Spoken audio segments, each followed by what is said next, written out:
সঙ্গে যদি রাষ্ট্রীয় বিধান সাংঘর্ষিক হয় তখন কারটা মানবো? এটাই হচ্ছে ঈমান। দ্যাট ইজ দ্য ঈমান। এই কারণে আপনি দেখেন প্রত্যেক জামানায় যত নবী আলাইহিস সালাতু ওয়াস সালাম দাওয়াতের কাজ করেছেন, ওই জামানার দিনমজুর কুলি আর কামলারা তাদের বিরোধিতা করে নাই। ওই সময় রাষ্ট্রের প্রধানরা প্রত্যেক নবীর বিরোধিতা করছে। আপনি দেখেন, ইতিহাস দেখেন, ইব্রাহিম আলাইহিস সালাতু ওয়াস সালাম যখন দাওয়াত দিলেন, ইব্রাহিমের বিরোধিতা কে করেছিল বলেন তো? নাম কি? নমরুদ। কে? বলেন নমরুদ কে? কেন তার গায়ে লাগলো? কেন তার এত জ্বালাপোড়া হলো এই কালেমা নিয়ে? কারণ স্পষ্ট বার্তা, আল্লাহ ছাড়া আমরা কাউকে মানি, একমাত্র কাকে মানি? এটাই হচ্ছে কালেমা।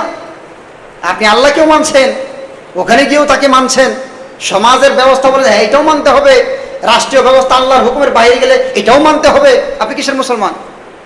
এই জন্য কবি ইকবাল, আল্লামা ইকবাল বলেছেন, ওয়াজামে তুম হো নাসারা তামাদ্দুন মে হুনুদ, এ হায় মুসলমান জিনকো দেখ কর শর্মায়ে ইহুদ। এই হচ্ছে মুসলমান, যারা নামে মুসলমান, চাল চলনে হিন্দু আর খ্রিস্টান। আর এই অবস্থা দেখে ইহুদিরা দাঁত কিলবিল করে হাসে। আজকে গোটা বিশ্বে এক খেলা শুরু হয়েছে, নাম কি? বিশ্বকাপ, তাই না? আমি বলি এটা বিশ্বপাপ। এটা কি ভাই? বিশ্বপাপ। ঢাকা বিশ্ববিদ্যালয় চত্বরে এক মেয়ে বলছে যে ওই বিজাতি খেলোয়াড়, সে যদি 10টাও বিয়ে করে আমি তারপরেও তার কাছে বিয়ে বসতে চাই। নাউজুবিল্লাহ বলেন। এটা আমার আপনার মেয়ে? এটা আমার আপনার মেয়ে? কেন বলছে এই কথা?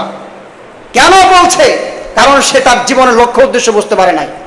হোক সে বিশ্ববিদ্যালয়ের ছাত্রী, হোক সে বিশ্ববিদ্যালয়ের টিচার, হোক সে বড় কোনো আইনজীবী, হোক সে বড় ধনী লোক, হোক সে বাড়ির মালিক, কিন্তু সে নিজের জীবনের লক্ষ্য উদ্দেশ্য বোঝে নাই। কেন তাকে সৃষ্টি করা হলো সে বুঝে নাই। শুধুমাত্র যে ইবাদত করবো তা না, আরেকটা গুরুত্বপূর্ণ দায়িত্ব আল্লাহ পাক আমাকে আপনাকে দিয়ে দিয়েছেন, সেটা হচ্ছে দাওয়াতের গুরুত্ব, দাওয়াতের দায়িত্ব। আল্লাহ পাক কোরআনে বলছেন যে দাওয়াতের কাজ করবো না, শুধু নিজেই ইবাদত করবা মসজিদের কোণায় বসে, এজন্য তোমাকে পাঠানো হয় নাই। আল্লাহ আমাকে আপনাকে সৃষ্টি করার আগে আল্লাহ পাক ফেরেশতাদেরকে নিয়ে পরামর্শ করলেন, বললেন ইন্নী জাইলুন ফিল আরদি খলিফা, আমি পৃথিবীতে আমার নায়েব বানাতে চাই, প্রতিনিধি বানাতে চাই। বলেন না যে মানুষ বানাতে চাই, বলেন কি বলছেন? কি বানাতে চেয়েছেন? প্রতিনিধি। ভালো করে বলছেন, আপনার পরিচয় জেনে যান আজকে। আলহামদুলিল্লাহ নাহমাদুহু ওয়া নাস্তাঈনুহু ওয়া নাস্তাগফিরুহু ওয়া নু'মিনু বিহি ওয়া নাতাওয়াক্কালু আলাইহি ওয়া নাউযু বিল্লাহি মিন শুরুরি আনফুসিনা ওয়া মিন সাইয়্যাতি আ'মালিনা। من يهده الله فلا مضل له ومن يضلله فلا هادي له وأشهد أن لا إله إلا الله وحده لا شريك له وأشهد أن سيدنا وسندنا وحبيبنا ومولانا محمدا عبده ورسوله الذي أرسله بالحق بشيرا ونذيرا وداعيا إلى الله بإذنه وسراجا وقمرا منيرا. أما بعد فقد قال الله سبحانه وتعالى في كلامه المجيد والفرقانه الحميد: أعوذ بالله من الشيطان الرجيم. بسم الله الرحمن الرحيم. ومن أحسن قولا ممن دعا إلى الله وعمل صالحا وقال إنني من المسلمين. وقال تعالى: ولتكن منكم أمة يدعون إلى الخير ويأمرون بالمعروف وينهون عن المنكر وأولئك هم المفلحون. وقال النبي صلى الله عليه وسلم: لأن يهدي الله بك رجلا واحدا خير من حمر النعم أو كما قال النبي عليه الصلاة والسلام উপস্থিত আজকে আয়োজিত গুরুত্বপূর্ণ একটি দার্সে সম্মানিত মেহমানে কেরাম, আমার পিতৃতুল্য মুরব্বিয়ান আযম, যুবক বন্ধুগণ, আল্লাহ সুবহানাহু ওয়া তাআলার সুমহান দরবারে অসংখ্য গণিত শুকরিয়া জ্ঞাপন করছি যে মহান রব্বুল আলামিন আজকে আমাদেরকে ঐতিহ্যবাহী উত্তরার এই মসজিদে আসার, বসার, দ্বীনি আলোচনা করবার এবং শুনবার তৌফিক এনায়েত করেছে। এজন্য রব্বে কারীমের সুমহান দরবারে হৃদয় উজাড় করে মনের গহীন থেকে কালিমাতুশ শুকর আদায় করছি। সকলে বলি আলহামদুলিল্লাহ।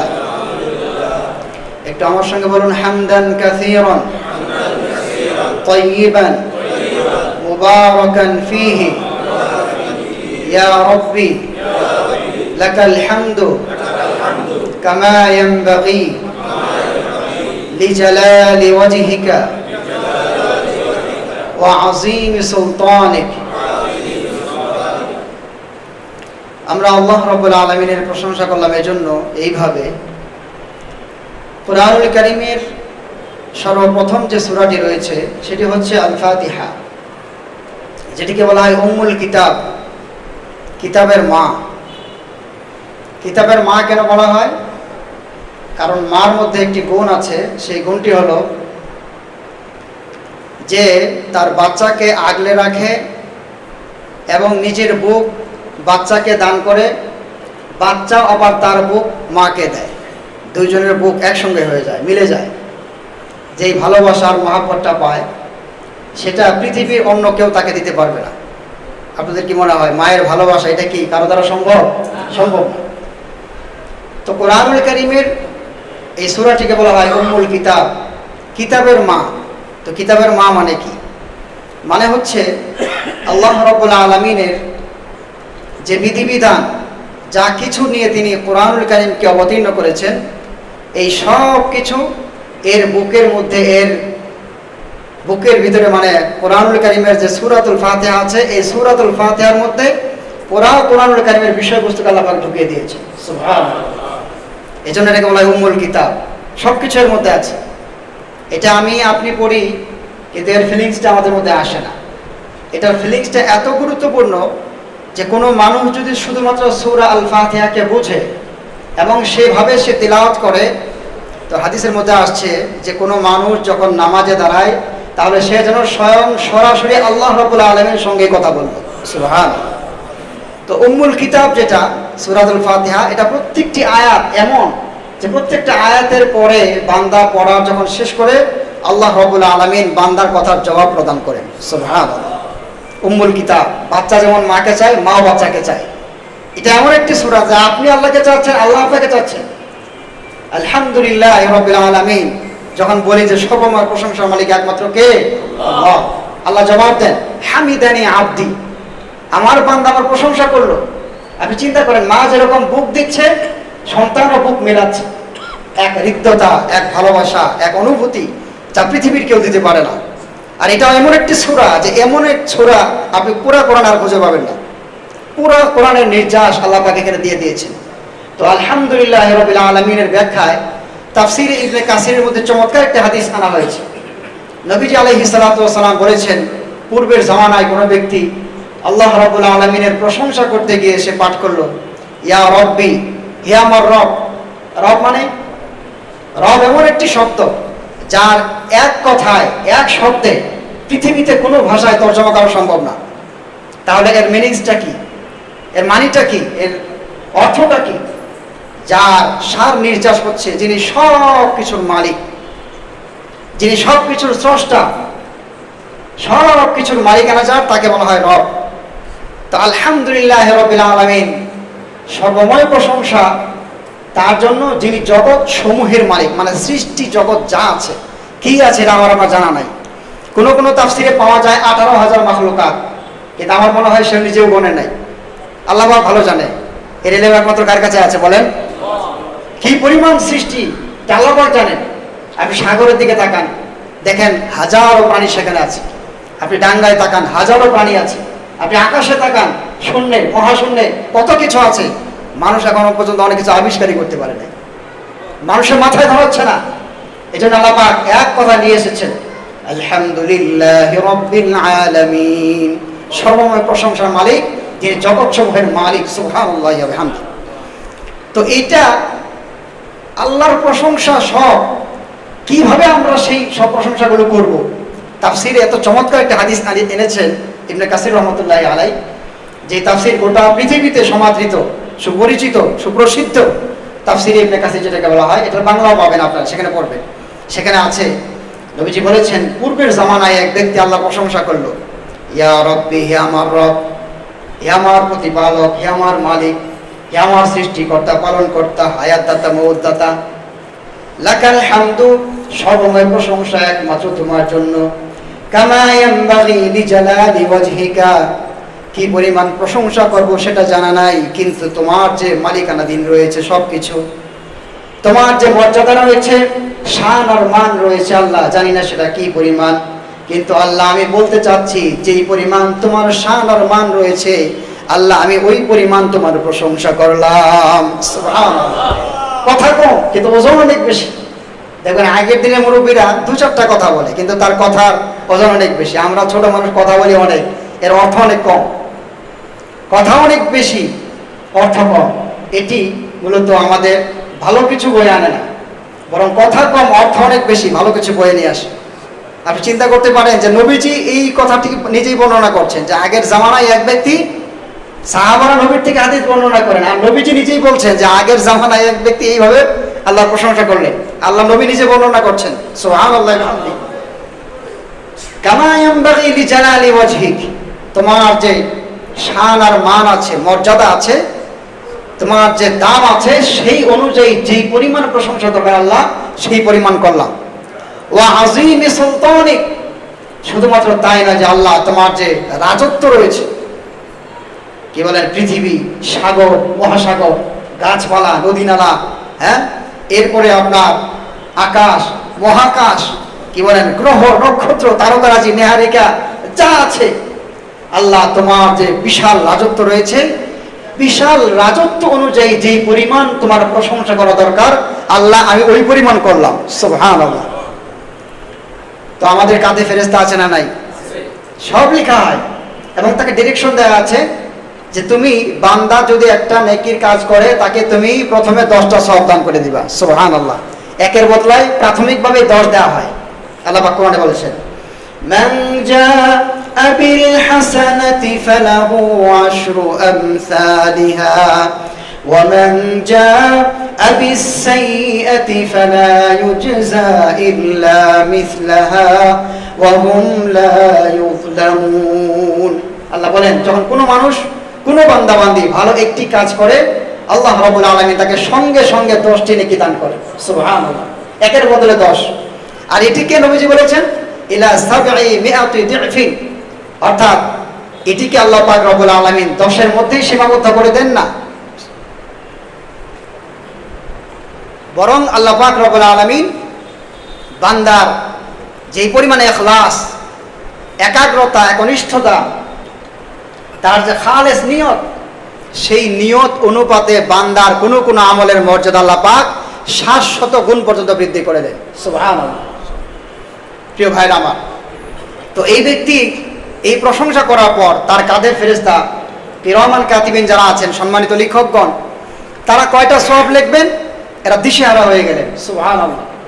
আল্লাহর কাছে বললেন যে আল্লাহ, তোমার এক বান্দা এমন একটি প্রশংসা করেছে বাক্য দিয়ে, কি পরিমাণ সওয়াব, কয়টা সওয়াব তার আমলনামায় লিখবো, আমরা দিশেহারা হয়ে গিয়েছি। সুবহানাল্লাহ। তো আল্লাহ তো সব জানেন, তবু আল্লাহ প্রশ্ন করলেন যে কি বলেছে? তখন ফেরেশতা আবার শোনায় দিল, বলল, রব্বি লাকাল হামদ কামা ইয়ানবাগি লিজালালি ওয়াজহিক ওয়া আযীমি সুলতানিক। এত চমৎকার কথা সে বলেছে, আল্লাহ কি সওয়াব লিখবো, দিশেহারা হয়ে গেছে। আল্লাহ পাক রব্বুল আলামিন তাদেরকে বললেন, এই বান্দার আমলনামায় তার সওয়াব গনে গনে লেখার দরকার নাই, সে যে শব্দ দিয়ে আমার প্রশংসা করেছে হুবহু ওই বাক্য তার আমলনামায় লিখে দাও, কাল কিয়ামতের ময়দানে বান্দা যখন আমার সামনে দাঁড়াবে, আমি আল্লাহ নিজের হাতে এর বিনিময় তাকে দান করে দিব। তো প্রশংসা করলে খুশি হন কে? আল্লাহ। এজন্য হাদিসে পাওয়া যায়, আউয়ালু মান ইয়াদখুলুল জান্নাহ আল হামিদুন, জান্নাতে প্রথম সারিতে কারা প্রবেশ করবে, কারা, তাদের আমল কি? নবীজি বলেছেন এরা হচ্ছে যারা সব সময় আল্লাহ রাব্বুল আলামিনের প্রশংসায় লিপ্ত থাকতো। সুবহানাল্লাহি ওয়া বিহামদিহি। এজন্য উঠতে বসতে আলহামদুলিল্লাহ, উঠতে বসতে আলহামদুলিল্লাহ। প্রিয় ভাইরা আমার, আজকের আমার আলোচ্য বিষয় হচ্ছে দাওয়াতের গুরুত্ব এবং যারা দাওয়াত দিবেন তাদের কি ফজিলত, তার লাভ কি, এই সংক্রান্ত আলোচনা করার চেষ্টা করবেন ইনশাআল্লাহ। মা তাওফীক ইল্লা বিল্লাহ। প্রিয় ভাইরা আমার, দাওয়াত এটি মূলত কি জিনিস? দাওয়াতের শাব্দিক অর্থ হচ্ছে আহ্বান করা, ডাকা। এখন কোন দিকে মানুষকে ডাকবে, কিভাবে ডাকবে, কে ডাকবে, এই বিষয়গুলো আজকে আমাদের সামনে এমনভাবে এটি হয়ে গিয়েছে, আমাদের ধ্যান ধারণা চিন্তা চেতনা এমন হয়ে গিয়েছে যে দাওয়াত দিবে যিনি মসজিদের ইমাম, দাওয়াত দিবেন যিনি বক্তা, দাওয়াত দিবেন যিনি আলোচক, দাওয়াত দিবেন ওই হয়তোবা যারা দাওয়াত ও তাবলীগের কাজ করছে তারা, অথবা বিভিন্ন শাখা প্রশাখায় আজকে আমরা বিভিন্ন দলে বিভক্ত। সেই দলের প্রধানদের দিকে আমরা তাকিয়ে থাকি যে তিনি আমাদেরকে সঠিক পথ দেখাবেন, আর আমরা চুপচাপ শুধু ইবাদত করে যাব, এটাই আমরা ভাবি। কি বলেন, আমাদের ধারণা প্রায় এরকম না যে আমরা কয়জন দাওয়াতের কাজ করি? প্রিয় ভাইরা আমার, এখান থেকে আমাদের এই প্রশ্নগুলোকে সামনে রেখে আমরা সামনের আলোচনাগুলো চালিয়ে যাবো ইনশাআল্লাহ।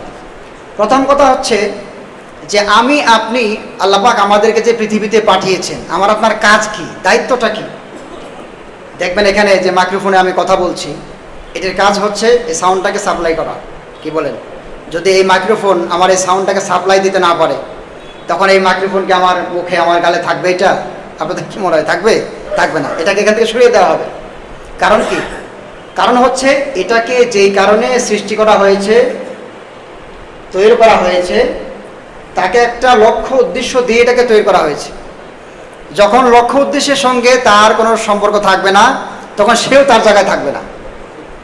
তো আমাকে আপনাকে আল্লাহ পাক কেন বানিয়েছেন? প্রশ্ন জাগে কিনা?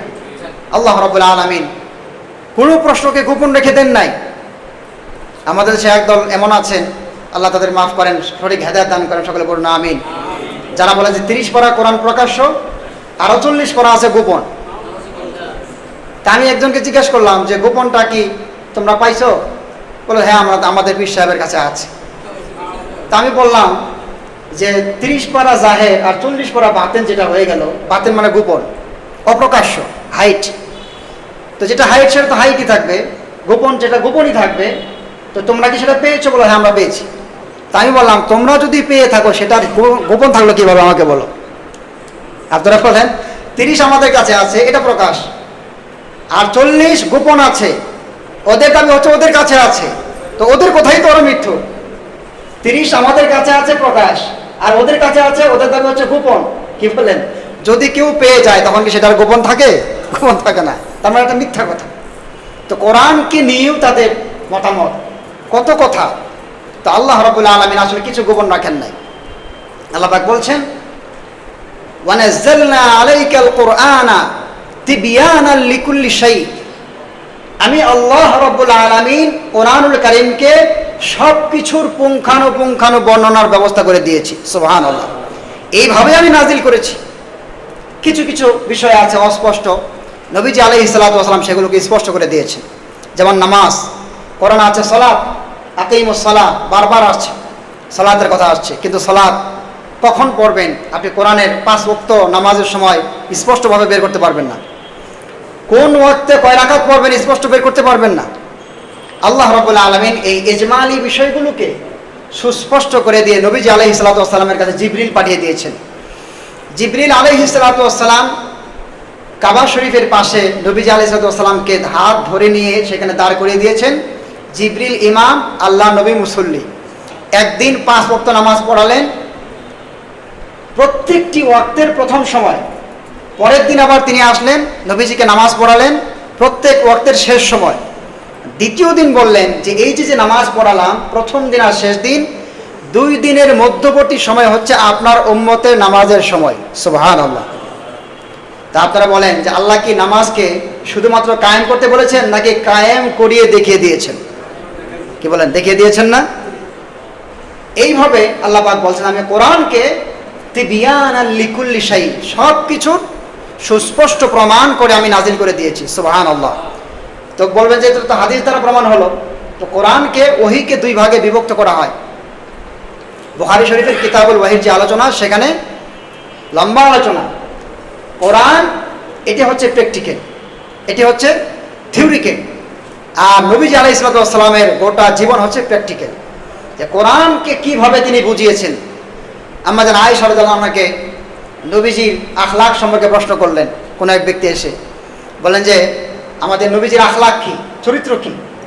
আম্মা জান আয়েশা রাদিয়াল্লাহু আনহা বললেন খুলুকুহু ওয়াল কোরআন, বুখারী হাদিস। তিনি বললেন যে আমার নবীর চরিত্র হুবহু কোরআনুল কারীম। সুবহানাল্লাহ। তার মানে কি, এক হচ্ছে আল্লাহর পক্ষ থেকে আসমানি কিতাব, আরেক হচ্ছে রিজাল, ব্যক্তি। এই কিতাবে যা আছে সম্পূর্ণ বিবরণ এই ব্যক্তির ভিতরে আছে। সুবহানাল্লাহ বিহামদি। তো আল্লাহ পাক রব্বুল আলামিন কোরআনে বলছেন যে আমাদেরকে কেন আল্লাহ সৃষ্টি করেছেন। প্রশ্ন ছিল, ভালো করে মনে রাখবেন, আমাদেরকে আল্লাহ কেন সৃষ্টি করেছেন? উত্তর সূরা আয-যারিয়াত এর 56 নম্বর আয়াত। আল্লাহ রাব্বুল আলামিন বলছেন ওয়ামা খালাকাতুল জিন্না ওয়াল ইনসা ইল্লা লিয়াবুদুন, আমি মানুষ আর জিন জাতিকে কেবল শুধু আমার ইবাদত করার জন্য সৃষ্টি করেছি। সুবহানাল্লাহ। কেন সৃষ্টি করেছেন আল্লাহ আমাদেরকে? ইবাদত করার জন্য। তাহলে আমাদের প্রত্যেকের জীবনের লক্ষ্য উদ্দেশ্য হচ্ছে আল্লাহর কি করা? ইবাদত করা। এখন বলবেন ইবাদত কি জিনিস? ইবাদত মানে হচ্ছে দাসত্ব করা। দাসত্ব করা, দাসত্ব আর চাকরি দুটো আলাদা জিনিস। যিনি চাকর, তিনি তার মালিকের অধীনে কাজ করেন নির্ধারিত বেতনে, নির্ধারিত বোনাসে, নির্ধারিত কাজের উপর নির্ধারিত সময়ে। মিথ্যা বললাম না? ঠিক আছে।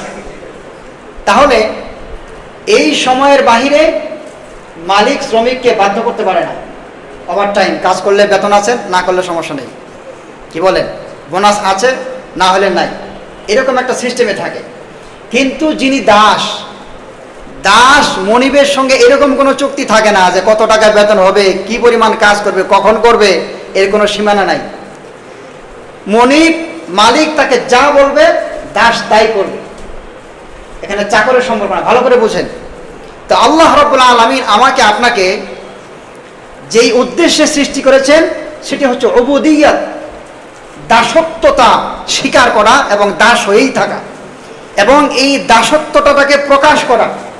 আল্লাহ বলছেন যে আমি মানুষ আর জিনকে শুধুমাত্র আমার ইবাদতের জন্যই সৃষ্টি করেছি। এবার আসুন, সৃষ্টির সূচনাতেই আল্লাহ পাক আমাদের লক্ষ্য উদ্দেশ্য বলে দিচ্ছেন যে আমাদের সকলের পরিচয় হচ্ছে আমরা আল্লাহর আব্দ, আমরা আল্লাহর বান্দা, আমরা আল্লাহর দাস, আমরা আল্লাহর গোলাম। আমরা আল্লাহর কি ভাই? গোলাম। এখন এই গোলামের কাজ কি? গোলামের কাজ হচ্ছে তার গোলামি করা। এটা কাজটা কি? তিনি আমাদেরকে যা বলেন আমরা তাই মানব, যার থেকে নিষেধ করেন তার থেকেই বিরত থাকব। তাহলে দাসত্বের আমরা দুটি মূলনীতি পেলাম। এক হচ্ছে তার সকল আদেশকে আমাদের মেনে নেয়া, দুই হচ্ছে তার সমস্ত নিষেধগুলা থেকে আমাদেরকে বিরত রাখা, বর্জন করা। দাসের দুইটা কাজ, এক হচ্ছে তার সব হুকুম মানা, 2 নম্বর হচ্ছে তার সমস্ত নিষেধ থেকে বিরত থাকা। আরেকটা কাজ আছে যেটি করলে দাসের আরো দাম হবে, সেটি হচ্ছে রবের পছন্দনীয় কাজ। এটা হুকুম না, কিন্তু সে তার পছন্দনীয় কাজ বেছে বেছে করা, যেটাকে মোস্তাহাব আমল বলা হয়। ফরজ না, ওয়াজিব না, সুন্নত না, করলে সওয়াব পাবেন, না করলে কোনো গুনাহ নেই। এমন অনেক কাজ আছে না নাই? আছে না নাই? আছে, অনেক কাজ এমন আছে। রাতের বেলায় আপনি নফল পড়লেন, না পড়লে আপনার কোনো গুনাহ হবে না। কিন্তু রাতের নফল কেমন? যারা রাতের বেলায় নফল নামাজ পড়ে এদের মর্যাদা আল্লাহ পাকের কাছে অনেক বেশি। আল্লাহ রাব্বুল আলামিন কোরআনে এদের গুণাগুণ বর্ণনা করেছেন। তাতাজাফা জুনুবুহুম আনিল মাদাজি'i ইয়াদউনা রাব্বাহুম খাওফান ওয়া তামাআ ওয়া মিম্মা রাযাকনাহুম ইউনফিকুন। আল্লাহ নিজেই প্রশংসা করছেন কিছু বান্দার, এমন কিছু বান্দা রয়েছে দুনিয়ার বুকে যা যখন রাত হয়ে যায়, গভীর রাত যখন হয়ে যায়, তখন তাদের পার্শ্বকে তারা বিছানার থেকে আলাদা করে নেয়। তারা তাদের বিছানার থেকে দাঁড়ায় যায়, আর তারা বিছানার থেকে দাঁড়িয়ে গিয়ে নামাজরত অবস্থায় আমি আল্লাহ রব্বুল আলামিনকে স্মরণ করতে থাকে। আর আমি আল্লাহ তাদেরকে যে সম্পদ দিয়েছি সেই সম্পদ থেকে তারা আমি আল্লাহ রাস্তায় ব্যয় করতে থাকে। বলুন সুবহানাল্লাহ। আল্লাহ তাদের প্রশংসা করছেন, প্রশংসা করছেন। তো রাতের এই নামাজ এটি ফরজ না, বরং নবীজি আলাইহিস সালাতু ওয়াস সালাম যখন রাতের বেলায় নামাজ আদায় করতেন, হাদিস শরীফে পাওয়া যায় প্রথম রাকাতে দাঁড়িয়ে নবীজি সূরা আল ফাতিহা পড়ার পরে সূরা আল বাকারা, যেটাকে বলা হয় আড়াই পারা পর্যন্ত, তার মানে প্রায় 50টা পাতা, 50 পৃষ্ঠা, 50 পৃষ্ঠা পড়তে আপনি যদি একেবারে ওই আগের দিনে যে হাফেজরা তাড়াতাড়ি তারাবি পড়তো এইভাবেও পড়েন, তবুও আপনার 100 মিনিটের প্রয়োজন। প্রথম রাকাতে 100 মিনিট মানে কি আপনি বলতে পারেন কয় ঘন্টা হলো? বলেন না, একটু একটু বলেন। হ্যাঁ, 1.5 ঘন্টা শুধুমাত্র কিয়াম, দাঁড়ানো অবস্থা। সাহাবী বর্ণনা করেন নবীজি যেমন দাঁড়ানো অবস্থায় ছিলেন, রুকুতে গেলেন নবীজি আমার, রুকুতে গিয়ে ওই পরিমাণ সময় তিনি অপেক্ষা করলেন, আল্লাহ তাসবিহ পাঠ করলেন, যেই পরিমাণ সময় নবী আমার দাঁড়ানো অবস্থায় কাটিয়েছেন। সুবহানাল্লাহ, আল্লাহু আকবার, কি ইবাদত! এইভাবে তার সিজদা। পরের রাকাতে সূরা আল ফাতিহার পরে নবীজি আলাইহিস সালাতু ওয়াস সালাম বাকারার পরে এরপরে সূরা আলী ইমরান সূরা ধরেছেন, এটাকে দ্বিতীয় রাকাতে শেষ করে দিয়েছেন। লম্বা সূরা। তৃতীয় রাকাতে এরপরে তিনি সূরা নিসা পাঠ করেছেন, লম্বা সূরা। চতুর্থ রাকাতে সূরা আল মাইদা পাঠ করেছেন, যেটি শেষ হয়ে গিয়েছে 7 নাম্বার পারার মাঝখানে গিয়ে। আল্লাহু আকবার বলেন। মানে 6.5 পারা দিয়ে 4 রাকাত নামাজ। আর শুধুমাত্র কিয়ামেই না, রুকুতে ওই পরিমাণ সময়, সিজদাতে ওই পরিমাণ সময়। বর্ণনাকারী সাহাবী বলেন যে নবীজি নামাজের সৌন্দর্য সম্পর্কে আমাকে প্রশ্ন করো না। আল্লাহু আকবার, কি নামাজ! তো নবীজির পা মোবারক ফুলে গিয়েছে। আল্লাহ রাব্বুল আলামিন, আল্লাহ পাক দেখতে পাচ্ছেন তার হাবিব তার জন্য কি কি না করছেন তিনি, যে রাতের বেলায় পা মোবারক ফুলে যাচ্ছে। আল্লাহ রাব্বুল আলামিন নবীজিকে আয়াত নাযিল করে দিলেন। আয়াত নাযিল করলেন, ইয়া আইয়ুহাল মুযাম্মিল কুমিল লাইলা ইল্লা কলিলা নিসফাহু আও ইনকুস মিনহু আও জিদ আলাইহি ওয়া রাত্তিলিল কুরআনা তারতিলা। আল্লাহ পাক বলেন, নবী আমার হাবিব, আপনি সারা রাত ইবাদত করে পা ফুলিয়ে আমাকে খুশি করতে চান, আর আমি আপনার বন্ধু চাই আপনি ঘুম পারেন, তাতে আমি খুশি থাকবো। সুবহানাল্লাহ। তা আপনি কি করবেন? আপনার সারা রাত এইভাবে দরকার নাই। নিসফাহু কুমিল লাইলা ইল্লা কলিলা, নবী আপনি সারা রাত জেগে না থাকে রাতের কিছু অংশ সময় আপনি নামাজ আদায় করেন। কুম মানে দাঁড়াও। তা আমি এক জায়গায় এই আলোচনা করার পর এক গণ্ডপীরের মুরিদ আমাকে বললো, যেখানে আল্লাহ পাক দাঁড়াতে বলছেন, নামাজের কথা বলেন নাই। কেমন লাগে বলেন? মানে শাব্দিক অর্থ হচ্ছে দাঁড়ানো। তো কিয়াম মানে আরবিতে যত জায়গায় কিয়াম আসে, কিয়াম মানে ওই যে মিলাদে যে দাঁড়ায় ইয়া নবী সালাম আলাইহি বলে, ওই কিয়াম না। কিয়াম যত জায়গায় হাদিসের মধ্যে পাওয়া যায় সেটি হচ্ছে নামাজে দাঁড়িয়ে লম্বা সময় দাঁড়িয়ে থাকে, এটাকে বলা হয় কিয়াম। এজন্য এই রাত তাহাজ্জুদের আরেক নাম হচ্ছে কিয়ামুল লাইল। কি নাম ভাই? মানে রাতের দাঁড়ানো। রাতের দাঁড়ানো মানে চুপচাপ দাঁড়ায় থাকে মশা মারা না, এটা হচ্ছে নামাজ আদায় করা। তা আমাকে বললো যে না, এটা নামাজের অর্থ নাই, এটা তুমি ভুল ব্যাখ্যা দিচ্ছ, তোমাদের মতো মৌলবীরা ইসলামকে ধ্বংস করছে। আমি তো অবাক, তার সঙ্গে আর কি বলবো। বললাম যে আপনার কি কোরআন আছে? হ্যাঁ আছে। বললাম চলেন বাসায় চলেন, আমার কাছে কিতাব আছে সেটা লাগবে না, আপনার বাসায় চলেন। তো উনি যাওয়ার পরে উনি একটা ছোট্ট একটা বইয়ের মতো বের করছে, যেই বইয়ের ভিতরে এ সূরা আল মুজাম্মিল আছে। বললাম যে এটা নামা। বের করার সঙ্গে আল্লাহর কি কাম, ওনার ওই কিতাবের ভিতরেই ওই আপনি দাঁড়ান ব্রেকেট দিয়ে লেখা আছে নামাজে দাঁড়ান। সুবহানাল্লাহ বলেন। এবার আর উনি একেবারে মুখ বন্ধ, লাজবাব হয়ে গেছে। তো আল্লাহ পাক রব্বুল আলামিন বললেন, কুমিল লাইলা ইল্লা কলিলা। একজন হুজুর আসছেন ওনাদের এলাকাতে এই ঘটনা। তো আমি যেটা বলতে চাচ্ছি যে আল্লাহ পাক রব্বুল আলামিন তিনি নবীজিকে বললেন যে আপনি এত কষ্ট করবেন না, আপনি কুমিল্লাইলা ইল্লা কলিলা, অল্প সময়, আবিন কোসমিন হো কলিলা, অথবা তার চেয়ে কম, হ্যাঁ, অথবা নিসফাহু আবিন কোস, অর্ধেক রাত বা তার চেয়ে কিছু কম, মানে 1/3। তো 1/3 কিভাবে? নবীজি আলাইহিস সালাম থেকে যেটি পাওয়া যায়, তিনি রাতের বেলা এশারের পরে বেশি কথাবার্তা পছন্দ করতেন না। আমরা তো এখন সব মাহফিলগুলো রাতের পরে এশারের পরে হয়ে থাকে, আসলে বেশি লম্বা না করা। মুরব্বী আমাকে শুরুতে অ্যালার্ট করে দিয়েছে যে 40 মিনিট ইনশাআল্লাহ। কটা শেষ হবে আমাকে একটু আবার বলেন তো, আমি টাইম বলতে পারবো না। কয়টা? 10:10। আচ্ছা, জাযাকুমুল্লাহ। তো নবীজি এশারের পরে বাড়তি কথা পছন্দ করতেন না, শুয়ে পড়তেন। শুয়ে পড়ার পর রাতের বেলা তিনি আবার জাগতেন। শেষ তৃতীয়াংশ, আপনি রাতকে 3 ভাগ করবেন, 3 ভাগ করার পর শেষ তৃতীয়াংশ যেটি থাকে এটিকে বলা হয় সাহারির টাইম, মানে ফজরের ওয়াক্ত আসার আগে কিছু সময়, এই সময় নবীজি জাগতেন। তখন তিনি এই কিয়ামুল লাইলটা করতেন। কিয়ামুল লাইলে পরে আবার তার অভ্যাস ছিল তিনি আবার একটু শুইতেন, ফজরের নামাজের আগে তিনি আবার একটু বিছানায় গা লাগাতেন। তারপরে আবার যখন বেলাল রাদিয়াল্লাহু আনহু আযান দিতেন আবার উঠে তিনি ফজরের সালাতকে আদায় করতেন। সুবহানাল্লাহি ওয়া বিহামদিহি। এই ছিল নবীজির নামাজ। তো যেটি বলছিলাম, ইবাদতের 2টি অংশ, এক হচ্ছে আল্লাহর সমস্ত আদেশগুলোকে মানা, 2 নম্বর হচ্ছে আল্লাহর সমস্ত নিষেধকে বর্জন করা। এর মাঝখানে একটি বিষয় হচ্ছে যে আল্লাহ আদেশ করেননি কিন্তু করলে তিনি খুশি হয়, এরকম কাজ করা। এই 3টিকে মিলিয়ে বলা হয় ইবাদত। বলেন কয়টি কথা বললাম? ইবাদতের কয়টা অংশ? 3টা। 1 নম্বর, একটু আওয়াজ দেন, আল্লাহর সমস্ত হুকুমগুলোকে মানা। 2 নম্বর, তার সমস্ত নিষেধগুলোকে বর্জন করা। 3 নম্বর, তিনি আদেশ করেননি কিন্তু করলে তিনি কি হন? খুশি হন, এমন কাজগুলোকে বেছে বেছে আদায় করা। আল্লাহ আমাদের সকলকে করার তৌফিক দেন, বলুন আমিন। তো আল্লাহ পাক রব্বুল আলামিন সূরা আয-যারিয়াতে 56 নম্বর আয়াতে এই কথাটি বলছেন। কি বলছেন?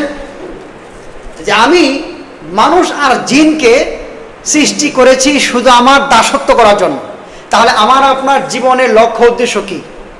গুলশানে একটা বাড়ি করা, হ্যাঁ, নাকি আমেরিকার সিটিজেন হওয়া, ইটালির সিটিজেন হওয়া? অনেকে আমরা মনে করি কি যে আমার ছেলে তো মাশাআল্লাহ, আমরা একসঙ্গে হলেই আমাদের শুধু দুনিয়ার আলোচনা, যে ভাই আপনি কি করেন? যে আমি তো রিটায়ার হয়ে গেছি, আমি আগে অমুক অফিসার ছিলাম, আমার ছেলেরা অমুক অমুক জায়গায় আছে, বসলে আমাদের এই আলোচনা। আল্লাহ পাক কি বলছেন এই সূরাতেই যে আয়াতে দাসত্বের কথা বলছেন 56 নম্বর আয়াত, এর আগের আয়াত 55 নম্বর আয়াত আল্লাহ বলছেন ওয়াযাক্কির ফাইন্নায যিকরা তানফাউল মুমিনিন। নবী হে, আপনি মানুষের মধ্যে আলোচনা করুন, এই আলোচনা মানুষের উপকার প্রদান করবে। সুবহানাল্লাহ। এখন এই আলোচনাটা কি? আমরা বসলে আমি নিজে অবাক হই, একজন আলেম কোথাও বসলে আমি কয় টাকা স্যালারি পাই, আমি কিভাবে চলি, এই আলোচনা চলে আসে। এজন্য আমি চেষ্টা করি যারা দুনিয়ার আলোচনা ছড়ে দেয় তাদের কাছে না যেতে। কারণ কি? কারণ এই দুনিয়া সম্পূর্ণই ধোঁকা, সম্পূর্ণই ধোঁকা। আমরা এই উত্তরায় বসে যেই খাবার খাই, অথবা গ্রামে বসে এই খাবার খাচ্ছি। কারণ কি? কারণ গ্রামের লোকের চেয়েও আমরা আরো অধম খাবার খাই। গ্রামের লোক সকালবেলা বিলের ঝিলের নদীর মাছ খাচ্ছে, আর আমার আপনাকে ডাক্তারে সাজেস্ট করে দিয়েছে যে একটা রুটি 2টা খেতে পারবো না। কটা রুটি? একটা রুটি 2টা খেতে পারবো না, 1 কাপ চালের ভাত খাবে। আর গ্রামের বেচারা মনে করেন সকালবেলা উঠছে, এসারে পরে তাকে আর আপনি নক করে পাবেন না, শুয়ে করছে, সুন্নাহ সে পালন করছে। আর সকালবেলা তার ঘুম ভাঙছে মুয়াজ্জিনের আজানে আর পাখির কিচির মিচির শব্দে। সুবহানাল্লাহ বলে উঠে চলে যাচ্ছে মসজিদে নামাজ পড়ে, সে আর শুতে আসছে না। হাদিসে নবীজি বলেছেন যারা সকালবেলা শয় তাদের রিজিকের অভাব দেখা দেয়, আর যারা সকালবেলা জাগে, সকালের হাওয়া গায়ে লাগায়, তাদেরকে আল্লাহ পাক রিজিকের প্রশস্ততা দান করে দেন। সুবহানাল্লাহ। আমরা সকালে ঘুমাই, এজন্য আমাদের চেয়ে তারা ভালো, তারা বেস্ট। আর আমরা এখান থেকে আমরা ভাবছি কি যে খুব লাইফ স্টাইল লাক্সারিয়াস একটা ভাবসাব চলে আসে না। অনেক মুরব্বী কষ্টে আছে, রোগ সুখের অভাব নেই। প্রিয় ভাইরা আমার, যেটি বলছিলাম যে আল্লাহ আমাদেরকে আলোচনা করতে বলছেন। কিসের আলোচনা? এই আলোচনা হবে ঈমানের আলোচনা। কিসের আলোচনা ভাই? সাহাবারা কি বলতেন?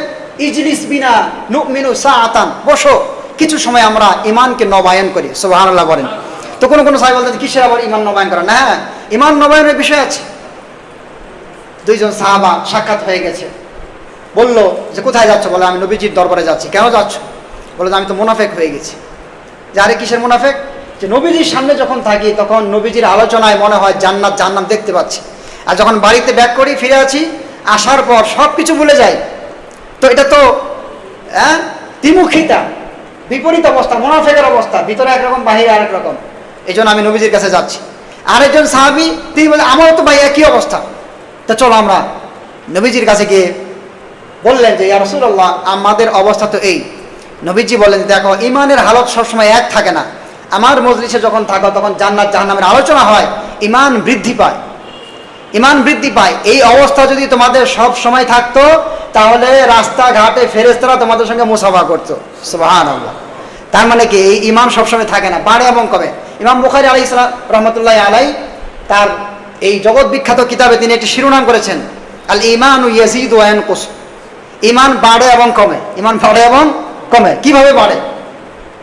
আল্লাহ বলছেন ইন্নামাল মুমিনুন আল্লাযীনা ইযা যুকিরাল্লাহু ওয়াজিলাত কুলুবুহুম ওয়া ইযা তুলিয়াত আলাইহিম আয়াতুহু যাদাতহুম ঈমানা।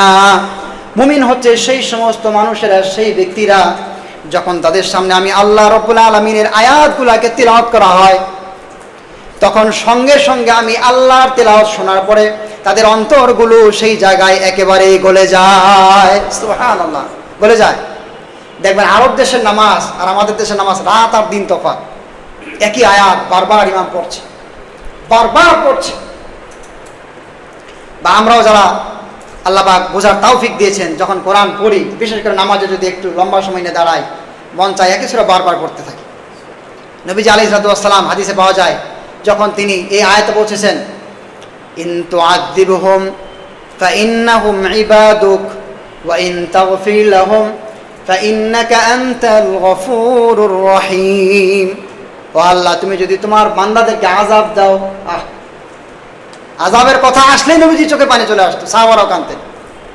আযাবের কথা যখন তেলাওয়াতে আসতো যে আল্লাহ এই গুনাহগার বান্দাকে যদি তুমি আযাব দাও তাহলে তারা তো আযাব দিল তোমারই বান্দা, যাবে কোথায় বলো? এইভাবে নবীজি কাঁদতে থাকতেন, লম্বা সময় কাঁদছে। আর তুমি যদি তাদের ক্ষমা করে দাও তুমি তো মহাপরাক্রমশালী, তুমি দয়াবান, তুমি ক্ষমার অধিকারী, আল্লাহ ক্ষমা করে দাও। এই আয়াত বারবার পড়তেন, বারবার পড়তেন। তা আমরাও নামাজ পড়ি কিন্তু আমাদের নামাজ তাড়াহুড়া, কখন ফিরবো বাসায়, কখন ফিরবো বাসায়। প্রিয় ভাইরা আমার, তো আল্লাহ পাক রব্বুল আলামিন আমাকে আপনাকে সৃষ্টি করেছেন, উদ্দেশ্য হচ্ছে দাসত্ব করা।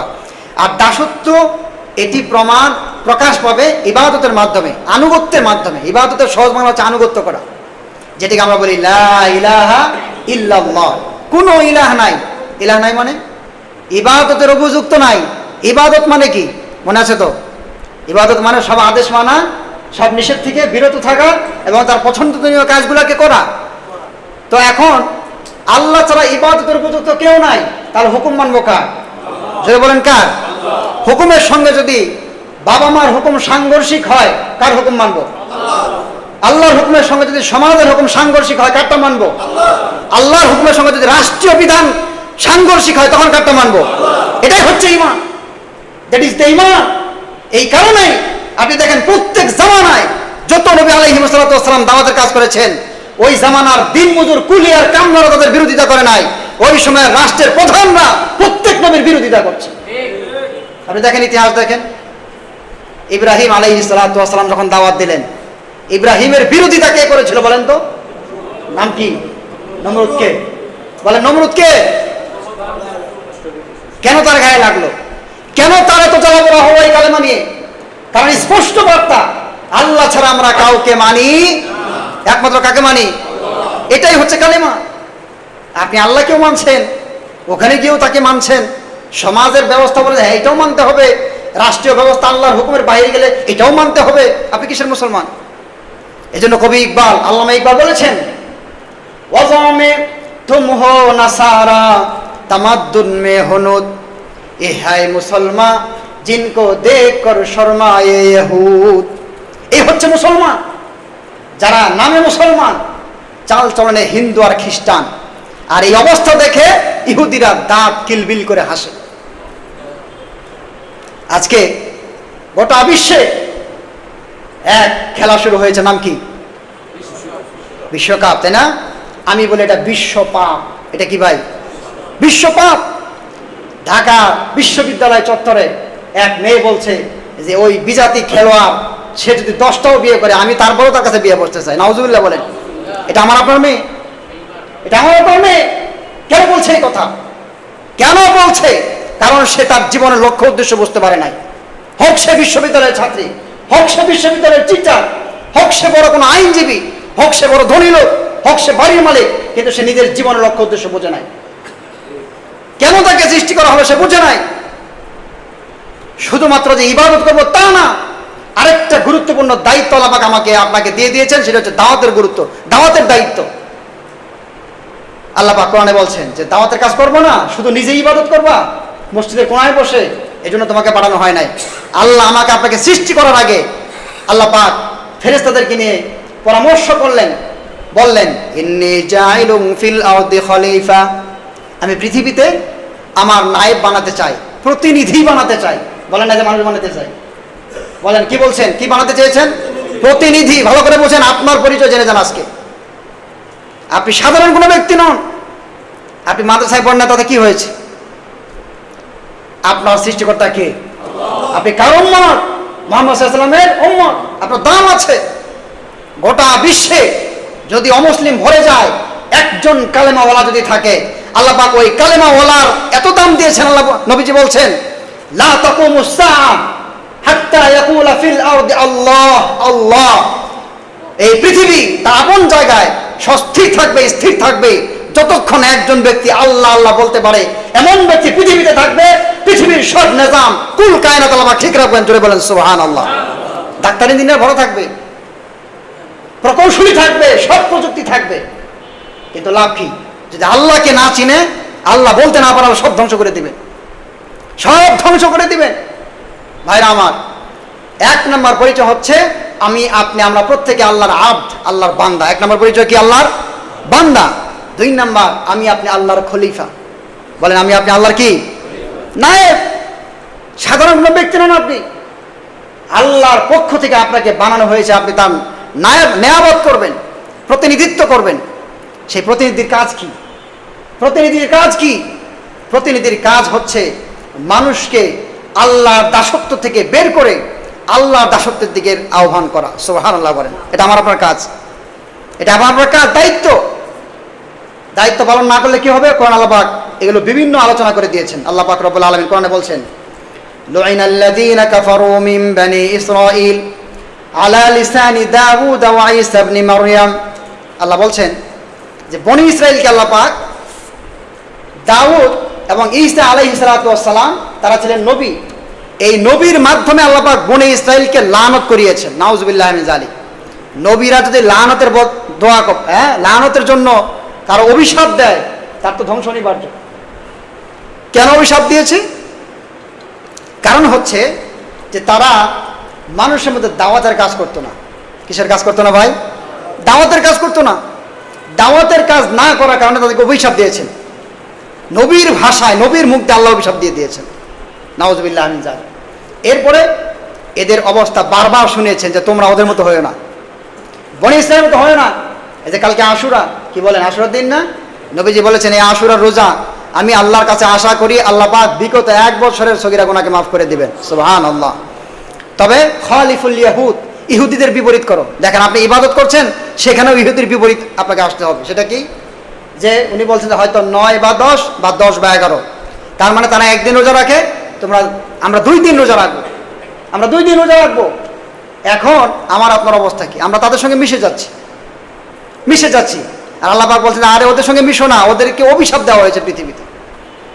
হ্যাঁ, দুরিবাত আলাইহিমুদ দিল্লাতু ওয়াল মাসকানা। আল্লাহ পাক তাদের উপরে আযাব, গজব অবধারিত করে দিয়েছেন।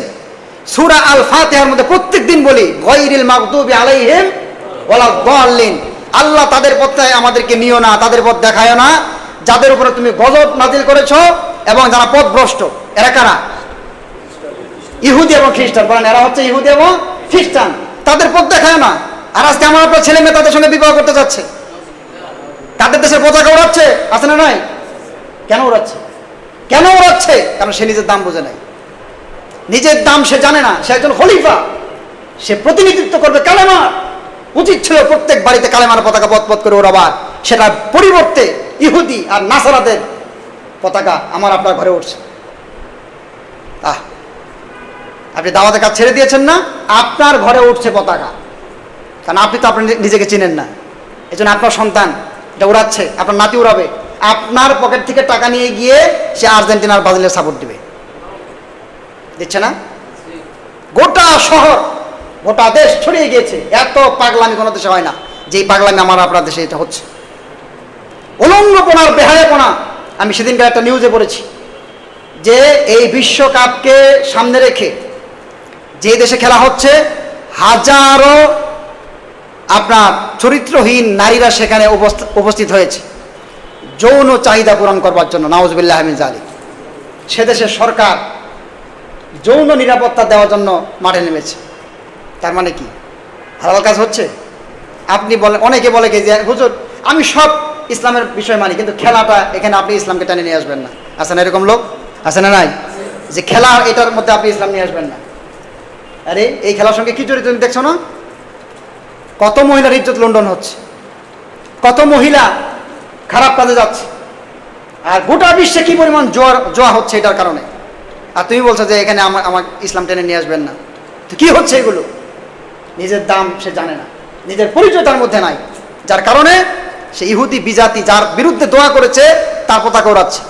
সে চিনে না, জানে না, বোঝে না। প্রিয় ভাইরা আমার, এগুলো আফসোসের বিষয়। আজকে আপনি দেখেন এই কি বলে media, electronic media, print media এবং আপনার ডিভাইসের উন্নতি চরম শিখরে পৌঁছে গেছে এখন বিশ্ব। কিন্তু যত উন্নতি হয়েছে তত আমাদের সন্তানদের আখলাক তত অবনতি হয়েছে। কথা বলেন ঠিক কিনা? কারণ কি? কারণ কি? কারণ এটা দ্বারা ইসলাম আসবে না। ইসলাম আপনাকে বুঝতে হবে। আপনি যদি মনে করেন এটা হুজুরদের দায়িত্ব, আমি শুরুতেই বলেছি বক্তা আর ইমামদের দায়িত্ব এটা না, এটা আপনার দায়িত্ব, আমার দায়িত্ব। প্রত্যেকে আমরা আল্লাহর নায়েব, আল্লাহর আব্দ এবং আল্লাহর নায়েব। আল্লাহর আমাদের উপর দায়িত্ব আছে। আল্লাহ রাব্বুল আলামিন কোরআনে বলছেন ওয়ালতাকুম মিনকুম উম্মাতুন ইয়াদউনা ইলাল খায়র, তোমাদের মধ্যে একটি দল থাকা দরকার যারা কল্যাণের দিকে আহ্বান করবে। তো কল্যাণ কি? কল্যাণ হচ্ছে কোরআন এবং সুন্নাহ। সুবহানাল্লাহ বলেন। যারা কোরআন এবং সুন্নাহর দিকে আহ্বান করবে, ওয়ায়ামুরুনা বিল মারুফ, সৎ কাজের আদেশ করবে, ওয়ায়ানহাউনা আনিল মুনকার, অসৎ কাজ থেকে বারণ করবে, ওয়া তুমিনুনা বিল্লাহ, ঈমান আনবে কার উপর? নাকি মানুষ বেজার হবে আমার এই সমস্ত কথাবার্তা বললে? আমার সন্তানকে যদি আমি বুঝাই সমস্যা হবে না? আপনি পতাকা টান না দিয়ে তাকে আপনি আন্তরিক তৈরি করেন, সে নিজ হাতে পতাকা নামাবে ইনশাল্লাহ বলেন। কিন্তু আমরা তো তা করি না। আমরা কি ওই পতাকা ছিটতেছি, ওটা করি সেটা করি না? প্রত্যেকের দায়িত্ব আছে। নবীজি আলাইহিস সালাম চাইলে, ওমর কিন্তু মক্কা ইসলাম গ্রহণ করেছে, আবু বকর মক্কা ইসলাম গ্রহণ করেছে, বড় বড় সাহাবীরা মক্কা ইসলাম গ্রহণ করেছে। হিজরতের আগে নবীজি কোনো একটা মূর্তির গায়ে হাত দেন নাই। কেন দেন নাই? কারণ মাক্কি জীবন 13 বছরের জীবন। এই 13 বছরের জীবন হচ্ছে দাওয়াতের জীবন। বলেন কিসের জীবন? দাওয়াতের জীবন। এই দাওয়াতের জীবন জিহাদের জীবনের চেয়ে কঠিন জীবন। আমরা তো মনে করি জিহাদের জীবন কঠিন জীবন, মারামারি না। দাওয়াতের জীবন কঠিন জীবন। কারণ এই মুহূর্তে নবীজির মাথার উপরে উটের নারী আর ভুঁড়িকে চাপিয়ে দেওয়া হয়েছিল। এটা মাদানী জিন্দিগিতে না, মাক্কি জিন্দিগিতে, অর্থাৎ দাওয়াতের সময়। দাওয়াতের কাজ সহজ কাজ, এটা কঠিন কাজ। দাওয়াত দিবেন, আপনার সন্তান আপনাকে তুচ্ছ জ্ঞান করবে। দাওয়াত দিবেন বলে আরে তুমি এতদিন বিড়ি খাইছো, দাড়ি কাটছো, আজকে আসো আমাকে বুঝাইতে, আপনাকে এই কথা বলবে। আপনি বলেন আরে তুমি তো স্কুলের টিচার, তুমি কি বুঝো, তুমি ইসলাম কি বুঝো? ওই দার্সে বসে তুমি এখন বড় বড় কথা বলছো, আপনাকে এই কথা বলবে যে হুজুরদের সঙ্গে বসে বসে 2-4টা আয়াত হাদিস মুখস্থ করছে, এখন আমাকে দাওয়াত দিতে আসছে। আপনি কি করবেন? কি করবেন তখন? আপনি গরম হবেন না, রাগান্বিত হবেন না। আপনি সুলভ আচরণ করেন তার সঙ্গে। একজন দায়ী, তার গুণ হচ্ছে সে নবীর মতো নরম হয়ে যাবে। আল্লাহ পাক রব্বুল আলামিন মূসা নবীকে পাঠাচ্ছেন ফেরাউনের কাছে, আর উপদেশ দিয়ে দিচ্ছেন ইযহাবা ইলা ফিরাউনা ইন্নাহু তাগা ফাকুলা লাহু কাওলাল লাইয়িনা লাআল্লাহু ইয়াতাযাক্কারু আও ইয়াখশা। হে মূসা এবং হারুন, তোমরা উভয়ে যাও ফেরাউনের কাছে, কারণ সে সীমা লঙ্ঘন করেছে। সে একটা আস্তা তাগুত, সীমা লঙ্ঘনকারী, আল্লাহদ্রোহী। তার কাছে যাও। আর আল্লাহদ্রোহী যে নিজেকে আল্লাহ দাবি করছে, আল্লাহ বলছে ওর কাছে যাও, কিন্তু ওর সঙ্গে গিয়ে তোমরা উচ্চবাচ্য করো না। ফাকুলা লাহু কাওলাল লাইয়িনা, তার কাছে গিয়ে নরম নরম কথা বলো, হতে পারে সে ইসলামকে গ্রহণ করতে পারে। সুবহানাল্লাহ বিহামদি। অথবা সে ভয় পাবে। তা আপনি যাকে দাওয়াত দিচ্ছেন সে তো আর ফেরাউন না নাকি? হ্যাঁ, হয়তো আপনাকে একটু কটু কথা বলেছে, আপনি কষ্ট পায়েন না। কষ্ট পায় না, কারণ দাওয়াত দিচ্ছেন কার জন্য? আর আমরা মনে করি কি দাওয়াতের কাজ করলে আল্লাহ লাভ, না, আল্লাহর কোনো লাভ নাই, আমার আপনার লাভ। নবীজি বলেছেন লা ইয়াহদিয়াল্লাহু বিকা রাজুলান ওয়াহিদান খায়রুল লাকা মিন হুমুরিন নাআম। নবীজি বলেন তোমার উসিলায় যদি একজন মানুষ হেদায়েত পায়, তাহলে আল্লাহ রাব্বুল আলামিন তোমাকে দুনিয়ায় যা দিয়েছেন, অর্থাৎ উদাহরণ দিয়েছেন যে আরবের দেশে সেই সময়ে লাল উটের অনেক দাম ছিল, এখন যেমন মার্সিডিস, BMW, কি বলেন, এরকম একটা গাড়ি আপনি কি একজন হুজুরকে দিতে পারবেন চাইলেই? এটা সম্ভব না, অনেক টাকা দাম। নবীজি বোঝাতে চাচ্ছেন যে এই জিনিস আল্লাহর রাস্তায় দান করা যেই পরিমাণ উত্তম সওয়াব, তার চেয়ে একজন মানুষ যদি তোমাদের হেদায়েত পায় সেটা বেশি তুমি লাভবান হবা। সুবহানাল্লাহ। নবীজি আরো লাভ জানিয়ে দিয়েছেন আদ-দাল্লু আলাল খায়রি কাফাইলি, যে দাওয়াত দিবে, আপনার দাওয়াতে যত মানুষ নেক পথে আসবে, দ্বীনের পথে আসবে, তারা যেই পরিমাণ সওয়াব কামাই করবে, নবীজি বলেছেন লা ইউনকাসু মিন উজুরিহিম শাইআ, আল্লাহ পাক তার আমল থেকে কোনো কম করবেন না, কিন্তু যেই পরিমাণ ওই মানুষগুলা তোমার দাওয়াতে আসা লোকগুলা ইবাদত করবে, সমস্ত সব আল্লাহ পাক ওই পরিমাণ তোমাকে দান করে দিবেন। সুবহানাল্লাহ। তার মানে এটা সাদকায়ে জারিয়া। সাদকায়ে জারিয়া, যখন মানুষ মারা যায় তার সব ক্লোজ হয়ে যায়, বন্ধ। কিন্তু নবীজি বলছেন তিনটা, তার মধ্যে একটা হচ্ছে আও ইলমুন ইউনতাফাউ বিহি, তার ইলম যেটা সে ছড়িয়েছে মানুষের মধ্যে, উপকারী জ্ঞান, এটা মানুষ আমল করবে আর সে কবরে শুয়ে শুয়ে সব পেতেই থাকবে। সুবহানাল্লাহ। প্রিয় ভাইরা আমার, আমি আপনি, আমাদের এক নম্বর পরিচয় হচ্ছে আমরা আল্লাহর কি? দাস। দুই নম্বর পরিচয় আল্লাহর কি? খলিফা। এবং এই খলিফা মানে হচ্ছে সমস্ত দাওয়াতের দায়িত্ব আমার আপনার কাঁধে আছে। এই জন্য নবীজি বলেছেন আলা কুল্লুকুম রাঈন, তিরমিজির হাদিস, নাসাই শরীফের হাদিস, যে তোমরা প্রত্যেকেই দায়িত্বশীল, ওয়া কুল্লুকুম মাসউলুনা আন রাইয়াতি, আর প্রত্যেককে তার দাওয়াতের দায়িত্ব সম্পর্কে প্রশ্ন করা হবে যে কি করেছো তুমি। তার মানে আমি আপনি দাওয়াতের কাজ না করলে বেঁচে গেলাম তা না, এটা তো আলাদা হিসাব হবে, আলাদা হিসাব হবে। প্রিয় ভাইয়ের আমার, আজকে গোটা বিশ্ব হাহাকার একটা অবস্থা। আমার আপনার মুসলমানদের ছেলেমেয়েরা বিজাতীয় পোশাক পরে ঘুরছে। আপনি এখান থেকে চলেন না, গুলশানে যান না, আপনি গ্রামে একটা মেয়েকে হাফ প্যান্ট পরা দেখবেন না, কসম করে বলতে পারি। কোনো পুরুষকে আপনি দেখবেন না যে প্রাপ্তবয়স্ক হয়েছে আর হাফ প্যান্ট পরে বের হয়েছে। আর এই শহরে চোখে পড়ে কি পড়ে না বলেন? আপনি কি ভাবছেন তারা ইহুদি আর নাসারাদের সন্তানেরা? হ্যাঁ, শুধুমাত্র আমার আপনার গাফলতির কারণে তারা প্যান্ট পরে বের হচ্ছে। এই অনুভূতিটুকু আপনি যদি লালন করতে পারি, তাহলে হয়তোবা তার বাসায় দাওয়াতটা পৌঁছে যাবে। আর দাওয়াত পৌঁছাতে গেলে যেটা করতে হবে, নরম হতে হবে, নরম হতে, সফট হতে হবে, এবং যাকে দাওয়াত দিব তার প্রতি সদয় হতে হবে। এমন না যে সে একটা কটু কথা বললো চলে আসলাম না। আপনার সন্তান যদি মাদকাসক্ত হয়, আপনি হুজুরের হাতে পায়ে ধরে বলে যে হুজুর আমার ছেলেকে বুঝান, তখন আপনার হুজুরকে যদি ছেলে গালি দেয়, আপনার হুজুর যদি তখন ছেলেকে থাপ্পড় দেয়, আপনি বরদাস্ত করবেন? কথা বলেন না কেন, বরদাস্ত করবেন? করবেন না। তাহলে আমি আপনি কেন সফট না হয়ে তাদের প্রতি ক্ষিপ্ত হচ্ছি? দাওয়াতের, বললাম তো, জিহাদের চেয়ে কঠিন কাজ এটা। নবীজি চাইলে আবু বকর ওমরকে দিয়ে মক্কার মূর্তি ভাঙতে পারতেন, তা না করে মানুষের অন্তর থেকে মূর্তির অসারতাকে, মূর্তির যে ফায়দা সেটাকে দূর করে মূর্তির অসারতা বর্ণনা করে তাদের মধ্যে ঢুকিয়ে দিয়েছেন। এরপরে মদিনায় যাওয়ার পরে আসছেন, মানুষই সেই সব মূর্তিগুলোকে টেনে হেসে বের করে দিয়েছে। সুবহানাল্লাহ হামদি। এই জন্য প্রিয় ভাইরা আমার, আজকে বিশ্ব পাপ খেলা চলছে। কি খেলা ভাই? বিশ্ব পাপ। মানে এত পাপ পৃথিবীতে হয় না এই সময় যা হয়। এই জন্য এটা বিশ্বকাপ না বলে আমরা কি বলতে পারি? বিশ্ব পাপ খেলা চলছে। এই বিশ্ব পাপের পতাকা আর যত মহামারী আর যত জাহালত, অজ্ঞতা, আল্লাহর ইবাদত থেকে দূরে সরার যত কিছু আছে, সব কিছুর জন্য আমি নিজে দায়ী। আমি নিজে দায়ী। কারণ নবীজি বলছেন যে এই উম্মত এক সময় দোয়া করবে, তাদের দোয়া আল্লাহ পাক কবুল করবেন না। কারণ কি? কারণ তারা দাওয়াতের কাজ ছেড়ে দিবে। এই জন্য প্রিয় ভাইরা আমার, আজকে কত দোয়া করছি আমরা, আমাদের দোয়া আল্লাহ পাক নিচ্ছেন না। কেন কেন নিচ্ছেন না? আমরা নিজেরা দাওয়াতের কাজ বন্ধ করে দিয়েছি। প্রিয় ভাইরা আমার, তো এখান থেকে আজকে আমরা যে আলোচনাটা শুনলাম বা করলাম, আমার আলোচনা খোলাসা হচ্ছে আমরা প্রত্যেকে আল্লাহর দাস। দাসের নির্ধারিত ডিউটি নাই, নির্দিষ্ট সময় নাই, সব সময় আমরা আল্লাহর কাজ করবো তো ইনশাআল্লাহ। পাশাপাশি আমাদের দায়িত্ব হচ্ছে আমরা আল্লাহর নায়েব। আমরা আল্লাহ কি ভাই? নায়েব। যে যতটুকু জানে তার অতটুকুই দাওয়াত আরেকজনের কাছে পৌঁছে দেওয়া। আজকে হয়তো আপনি এখানে মসজিদে বসছেন, এই দাওয়াতে বসছেন, অবশ্যই কেউ আপনাকে দাওয়াত দিয়েছে। আপনি যদি আরেকটা ভাইয়ের পিছনে মেহনত করেন, সেও ইনশাল্লাহ নামাজি হবে। কি বলেন? হবে না ইনশাল্লাহ? আর প্রথম দাওয়াত হবে তাওহীদের দাওয়াত, কালিমার দাওয়াত। এই জন্য আমরা ইমানি মুযাকারা বেশি বেশি করবো, ইমানি আলোচনা করব, আল্লাহর তাওহীদ বুঝবো, তাগুতকে চিহ্নিত করে সেখান থেকে আমাদের ইমানকে বাঁচাবো, তাহলে আমাদের এই ঈমান এবং এই ঈমানের দাওয়াত ফলপ্রসূ হবে। না হয় একজন মানুষ নামাজ পড়বে কিন্তু সে আল্লাহর হুকুমের সঙ্গে তার কোনো সম্পর্ক নাই, কোনো লাভ নাই এই নামাজে। আল্লাহ আমাদের সকলকে কথাগুলো বুঝবার, মানবার এবং দায়ীর যে গুণাগুণ, দায়ীর যে সিফাত সেগুলো অর্জন করে দাওয়াতের কাজ আমৃত্যু করার তৌফিক দান। বলুন আমিন। ওয়া আখিরু দাওয়ানা আলহামদুলিল্লাহি রাব্বিল আলামিন।